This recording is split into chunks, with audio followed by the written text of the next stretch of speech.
Welcome. Take a slow breath and allow yourself to arrive inwardly. Today I invite you into a sacred field of teaching, not merely a book, not a philosophy, not a system of ideas, but a living path of transformation. The work we are entering is the spiritual path, purification, healing, sanctification.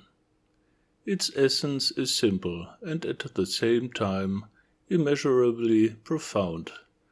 It is the path of the human being remembering what he truly is and consciously becoming it.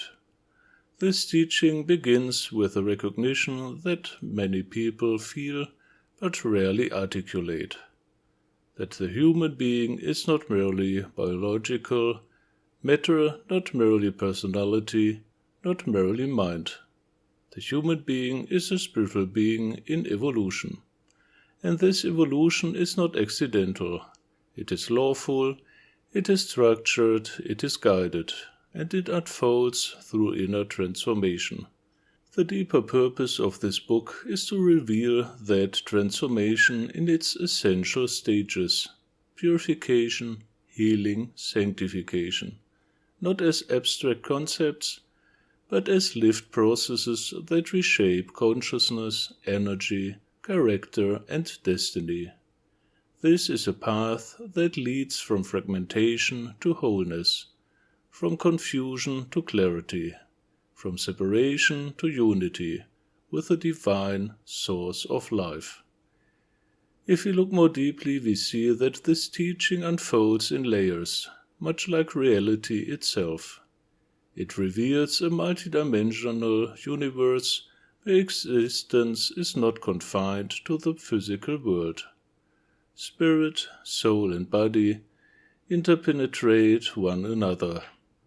Consciousness expresses itself through subtle structures, energetic centers, and living fields of force.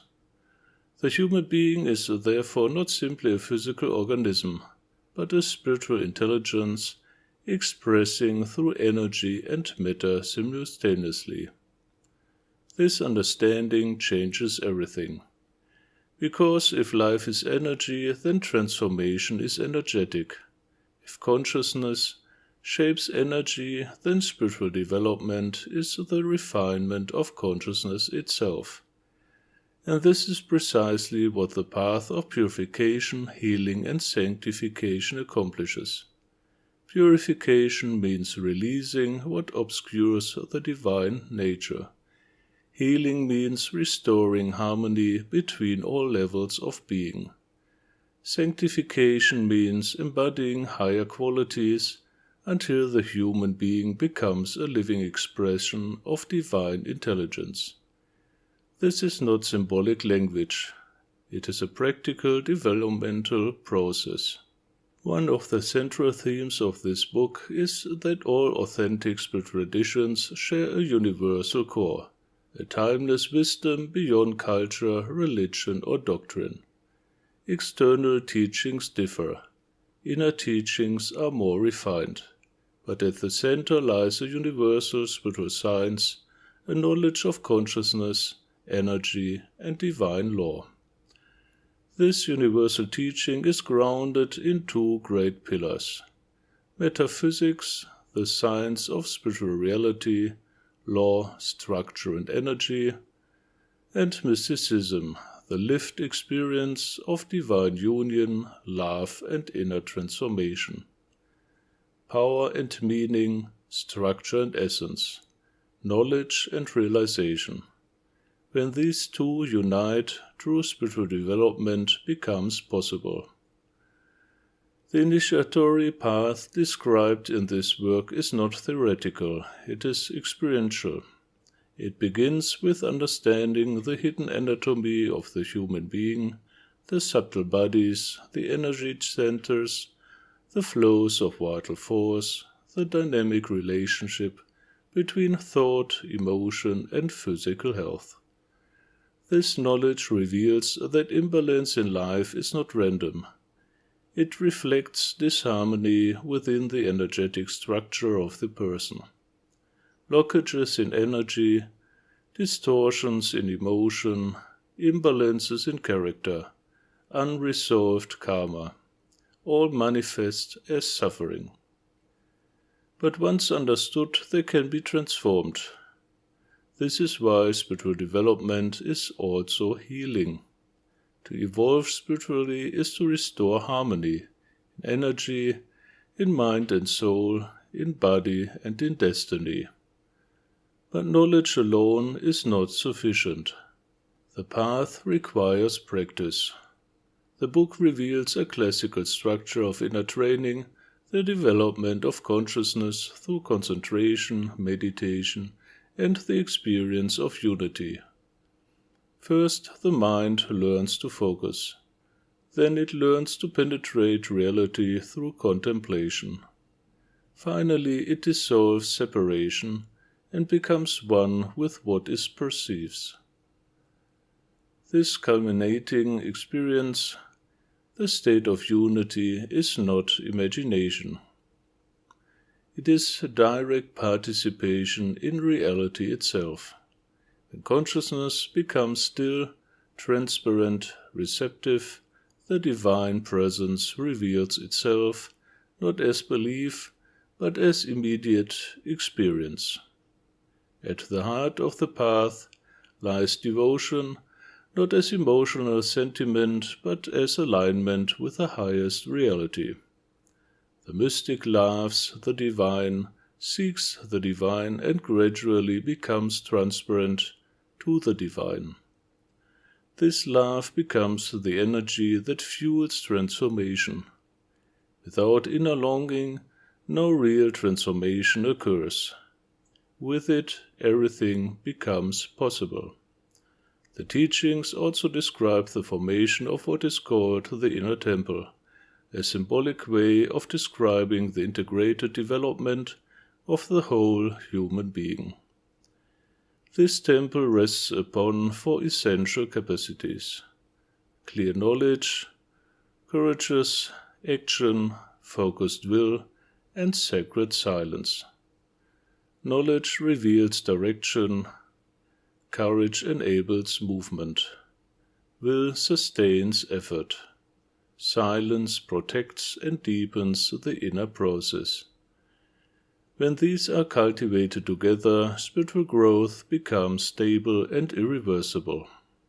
As one continues on this path, profound inner experiences may unfold.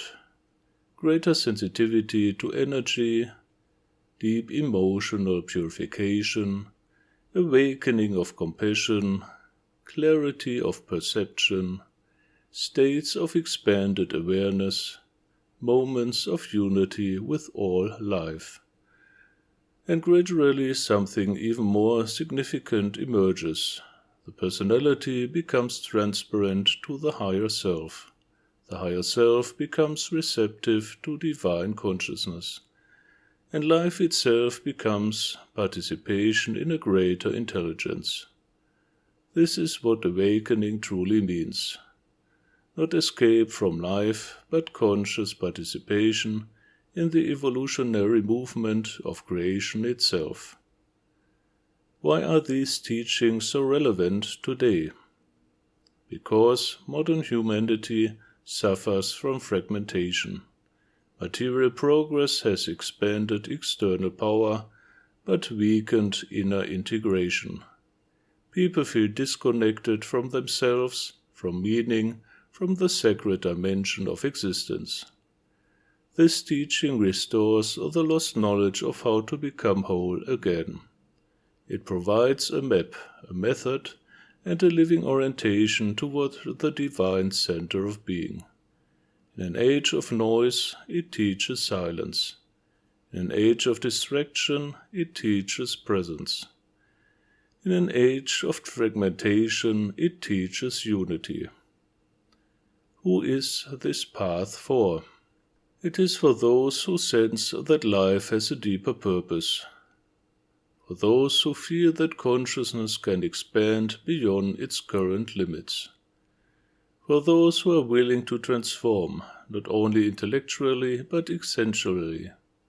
It is for seekers, practitioners, healers, mystics, and all who feel called to inner mastery.